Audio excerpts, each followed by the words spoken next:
અમદાવાદ ખાતે ફાઇનલ મેચમાં પોલીસ અધિકારીએ કાળાબજારીને પકડો તો ખરા, પરંતુ મોટા ગજાના મંત્રી અને અધિકારીનું નામ વટાવી તેને આબાદ જવા દીધો. ટિકિટ કાંડ કે તોડબાજી? વાત જાણે એમ છે, ગઈકાલે એક ચોક્કસ બાતમી મળી હતી કે એક વ્યક્તિ ભારત ન્યૂઝીલેન્ડ ફાઇનલ T20ની ટિકિટની કાળાબજારી કરી રહ્યો છે. એક ટિકિટના ભાવ 25,000થી લઈને 2 લાખ સુધીની માંગણી કરી રહ્યો છે. બાતમીના આધારે ક્રાઇમ બ્રાન્ચની ટીમ ગુરુકુળમાં આવેલા પુષ્ટિ કોમ્પ્લેક્સની બહાર ગોઠવાઈ ગઈ હતી અને ત્યારે ઇનોવામાંથી એક વ્યક્તિ આમાં CCTVમાં ઉતરતો નજરે પડે છે. પોલીસે તેની તપાસ કરતા તેની પાસેથી 18 ફાઇનલ T20ની ટિકિટો મળી આવી હતી. તેને તેની જ કારમાં લઈ જઈને તેના રૂમ ખાતે ITC નર્મદા ખાતે લઈ જતા ત્યાંથી વધુ 100 ટિકિટો મળી આવી હતી. પછી મળતી માહિતી મુજબ તેને ક્રાઇમ બ્રાન્ચ હવેલી ખાતે લઈ જઈ મોડી રાત્રે છોડી દેવામાં આવ્યો. હવે સમગ્ર પ્રકરણમાં ભીનું સંકેલાઈ ગવાની આશંકા છે.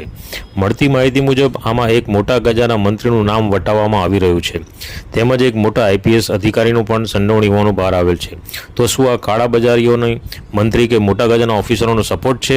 એ સવાલ જનતા મનમાં ઊભો થવા પામ્યો છે કે માત્ર ને માત્ર મંત્રીઓના નામ વટાવવામાં આવી રહ્યા છે. જસ્ટિન પરેરા, આમ તક ન્યૂઝ બ્યુરો, અમદાવાદ.